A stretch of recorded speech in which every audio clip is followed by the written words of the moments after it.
Straight line ಮಾಡೋಕ್ಕೆ hand shake ಆಗುತ್ತಾ? ಹಾಗಾದರೆ ಈ ವಿಡಿಯೋ ನಿಮಗೋಸ್ಕರ. ಹಾಯ್ ಹಲೋ ನಮಸ್ತೆ, ನಾನು ನಿಮ್ಮ Ashish. Welcome to 15 days drawing beginners challenge day 3. Straight line ಮಾಡೋದು ತುಂಬ ಈಸಿ, ಆದರೆ ಬಿಗಿನರ್ಸ್ಗೆ ತುಂಬ ಕಷ್ಟ. ಬಿಗಿನರ್ಸು ಸ್ಟ್ರೈಟ್ ಲೈನ್ ಆಗಬೇಕಂದ್ರೆ ಅವ್ರ ಹ್ಯಾಂಡ್ ಮೂವ್ಮೆಂಟ್ ಕರೆಕ್ಟ್ ಆಗಿರಲ್ಲ, ಫಿಂಗರ್ಸ್ನ ಯೂಸ್ ಮಾಡ್ತಾರೆ, ಅವ್ರ ಹ್ಯಾಂಡ್ ಮೋಷನ್ ಕರೆಕ್ಟ್ ಆಗಿರಲ್ಲ. ಸೊ ಹ್ಯಾಂಡ್ ಮೂವ್ಮೆಂಟ್ ಕರೆಕ್ಟ್ ಆಗಿರಬೇಕು. ನಿಮಗೆ ಸ್ಟ್ರೈಟ್ ಲೈನ್ ಬರಬೇಕು ಅಂತಂದರೆ ನಾವು ಯಾವ ರೀತಿ ಪ್ರಾಕ್ಟೀಸ್ ಮಾಡಬೇಕು, ಯಾವ ರೀತಿ ಸ್ಟ್ರೈಟ್ ಲೈನ್ ಮಾಡಬೇಕು ಅನ್ನೋದನ್ನು ನಾನು ನಿಮಗೆ ಇವತ್ತು ಹೇಳ್ಕೊಡ್ತೀನಿ. ಬನ್ನಿ. ಸ್ಟ್ರೈಟ್ ಲೈನ್ ಆಗಬೇಕಂದ್ರೆ ನಮಗೆ ಬೇಕಾಗಿರೋದು ಜಸ್ಟ್ ಒಂದು A4 ಶೀಟ್ ಪೇಪರ್, ಒಂದು ಪೆನ್ಸಿಲ್, ಒಂದು ಸ್ಕೇಲ್.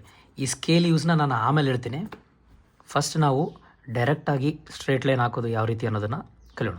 ಫಸ್ಟ್ ಆಫ್ ಆಲ್ ನಾವು ಏನು ಮಾಡ್ಬೇಕಂತಂದರೆ, ಸ್ಟ್ರೇಟ್ ಲೈನ್ ಹಾಕ್ಬೇಕಂತಂದರೆ ಏನು ಮಾಡ್ತೀವಿ ಕಾಮನ್ ಆಗಿ ಅಂತಂದರೆ, ಹಿಂಗೆ ಹಿಡ್ಕೊಂಡು ಈ ರೀತಿ ಹ್ಯಾಂಡ್ ಮೂಮೆಂಟ್ ಮಾಡ್ತೀವಿ. ಹ್ಯಾಂಡ್ ಮೂಮೆಂಟ್, ಫಿಂಗರ್ಸ್ ಇರುತ್ತಲ್ಲ, ಫಿಂಗರ್ಸ್ನ ಮೂವ್ಮೆಂಟ್ ಮಾಡ್ತೀವಿ. ಅದು ತಪ್ಪು. ಆ್ಯಕ್ಚುಲಿ ನಾವು ಯಾವಾಗಲೂ ಸ್ಟ್ರೇಟ್ ಲೈನ್ ಹಾಕ್ಬೇಕಂತಂದರೆ ಮೇಲಿಂದ ಕೆಳಗೆ ಹಾಕ್ರಿ, ಇಲ್ಲಿಂದ ಹಿಂಗೆ ಹಾಕ್ರಿ. ಯಾವಾಗಲೂ ಡೈರೆಕ್ಟಾಗಿ ಈ ರೀತಿ ಇಲ್ಲಿಂದ ನಾವು ಫಿಂಗರ್ಸ್ನ ಮೂಮೆಂಟ್ ಮಾಡ್ಲದ, ಈ ಹ್ಯಾಂಡ್ ಇರುತ್ತಲ್ಲ ಅದನ್ನು ಮೂಮೆಂಟ್ ಮಾಡಬೇಕು.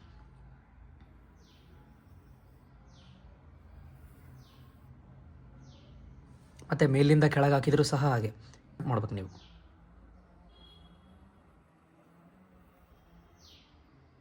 ಈ ರೀತಿಯಿಂದ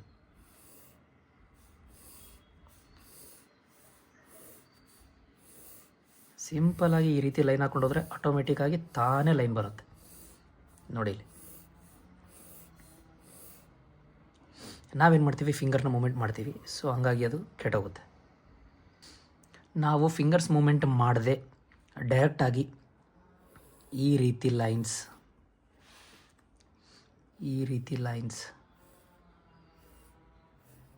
ಜಸ್ಟ್ ವ್ರಿಸ್ಟ್ನ ಮೂಮೆಂಟ್ ಮಾಡಬೇಕಷ್ಟೇ.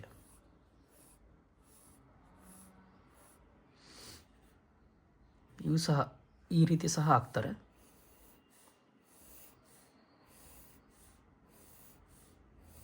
ನಿಮಗೆ ಯಾವ ರೀತಿ ಬೇಕು ಆ ರೀತಿ ನೀವು ಪ್ರಾಕ್ಟೀಸ್ ಮಾಡ್ತಾ ಹೋದರೆ ಆಟೋಮೆಟಿಕ್ಕಾಗಿ ತಾನೇ ಬರುತ್ತೆ. ಇನ್ನೊಂದು, ಈ ರೀತಿ ಪ್ರಾಕ್ಟೀಸ್ ಆದಮೇಲೆ ಸ್ಕೇಲ್ ಯೂಸ್ ಹೇಳ್ತೀನಿ. ಸ್ಕೇಲ್ ಯೂಸ್ ಏನಪ್ಪ ಅಂದರೆ, ನಾನು ಸ್ಕೇಲ್ ಯೂಸ್ ತೊಗೊಂಡಿರೋದು ಸ್ಟ್ರೇಟ್ ಲೈನ್ ಹಾಕೋಕ್ಕೆ ಅಲ್ಲ. ಈ ರೀತಿ ಸ್ಟ್ರೇಟ್ ಲೈನ್ ಸ್ಕೇಲ್ ತೊಗೊಂಡ್ವಿ, ಸ್ಟ್ರೇಟ್ ಲೈನ್ ಹಾಕಿದ್ವಿ, ಇದೇ ನಮಗೂ ಬರುತ್ತೆ. ಅಲ್ಲ, ಸ್ಕೇಲ್ ತೊಗೊಂಡು ಸ್ಟ್ರೇಟ್ ಲೈನ್ ಹಾಕೋದಲ್ಲ. ಫಸ್ಟ್ ಆಫ್ ಆಲ್ ನಾನು ಸ್ಕೇಲ್ ಎದಕ್ಕೆ ತೊಗೊಂಡಿದ್ದೀನಪ್ಪ ಅಂದರೆ, ಯಾವುದೇ ಒಂದು ಈ ರೀತಿ ನೀವು ಈ ಲೈನಿಂಗ್ ಪ್ರಾಕ್ಟೀಸ್ ಆದಮೇಲೆ ಈ ರೀತಿ ಪ್ರಾಕ್ಟೀಸ್ ಮಾಡಿರಿ. ಒಂದು 8ರಿಂದ 0 to 8 ಸೆಂಟಿಮೀಟರ್ ಲೈನ್ ಹಾಕಿದ್ದೀನಿ ನಾನೀಗ. 8 ಸೆಂಟಿಮೀಟರ್ ಲೈನ್ ಹಾಕಿದ ಮೇಲೆ ನೀವು ಇದರಲ್ಲಿ ಏನು ಮಾಡಬೇಕಂದ್ರೆ, ಎಕ್ಸಾಕ್ಟ್ ಇದ್ರ ಮಧ್ಯ ಅಂದರೆ ನಿಯರ್ಲಿ 4 ಸೆಂಟಿಮೀಟರ್ ಯಾವುದಿರ್ಬೋದು ಅಂತ ಅನಲೈಸ್ ಮಾಡಬೇಕು. ಇಲ್ಲಿ ಬರುತ್ತಾ ಯಾವುದಿರ್ಬೋದು ಎಕ್ಸಾಕ್ಟ್ ಇಲ್ಲಿ ಈ ರೀತಿ. ಈಗ ಒಂದು ಸತಿ ಚೆಕ್ ಮಾಡೋಣ, ನೋಡೋಣ. ಎಕ್ಸಾಕ್ಟ್ 4 ಇದೆ ನಂದು. ನೋಡಿರಿ ಇಲ್ಲಿ ಎಕ್ಸಾಕ್ಟ್ ಒಂದು ಸ್ವಲ್ಪ 4. ಈ ರೀತಿ ನೀವು ಪ್ರಾಕ್ಟೀಸ್ ಮಾಡಿರಿ. ಈಗ ನಾನು ಜಸ್ಟ್ 4 ಸೆಂಟಿಮೀಟರ್ ಹಾಕ್ತೀನಿ. 4 ಸೆಂಟಿಮೀಟರ್ ಅಂದರೆ ಈಗ 2 ಸೆಂಟಿಮೀಟರ್ನ ಹಾಕೋಬೇಕು. ಎಲ್ಲಿ ಬರ್ಬೋದು 2 ಸೆಂಟಿಮೀಟರ್? ಇಲ್ಲಿ ನೋಡಿ. ಇವಾಗ ಎಕ್ಸಾಕ್ಟ್ 2 ಸೆಂಟಿಮೀಟರ್ ಇದೆಲ್ಲ. ಈ ರೀತಿಯಲ್ಲಿ ನೀವು ಯಾವುದೇ ರೀತಿಯಿಂದ ಹಿಂಗೆ ಲೈನ್ ಹಾಕ್ಕೊಂಡು, ಇದು ಮಿಡಲ್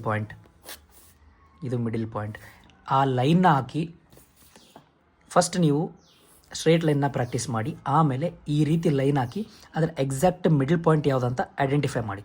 ಈ ರೀತಿ ಮಾಡೋದ್ರಿಂದ ನಿಮ್ಮದು ಡ್ರಾಯಿಂಗ್ ಮಾಡಬೇಕಾದ್ರೆ ಸ್ಟ್ರಕ್ಚರ್ ಮಾಡ್ತಿರ್ತಾರಲ್ಲ, ಯಾವುದೋ ಫೇಸ್ ಇರ್ಬೋದು, ಯಾವುದೋ ಎನಿಮಲ್ ಇರ್ಬೋದು, ಯಾವುದೋ ಬಾಡಿ ಪಾರ್ಟ್ ಇರ್ಬೋದು, ಯಾವುದೋ ಇರ್ಬೋದು, ನೀವು ಡ್ರಾಯಿಂಗ್ ಮಾಡಬೇಕಾದ್ರೆ ನಿಮ್ಮದು ಎಕ್ಸಾಕ್ಟ್ ಈ ಪಾಯಿಂಟ್ ಇಲ್ಲಿ ಬರುತ್ತೆ. ಹ್ಯಾಂಡ್ ಮಾಡಬೇಕಾದ್ರೆ ಓಕೆ ಹ್ಯಾಂಡ್ ಈ ರೀತಿ ಬರುತ್ತೆ ಅಂತ ನಿಮಗೆ ಗೊತ್ತಾಗ್ಬಿಡುತ್ತೆ ಆಟೋಮೆಟಿಕ್ಕಾಗಿ. ನೀವು ಫಿಂಗರ್ಸ್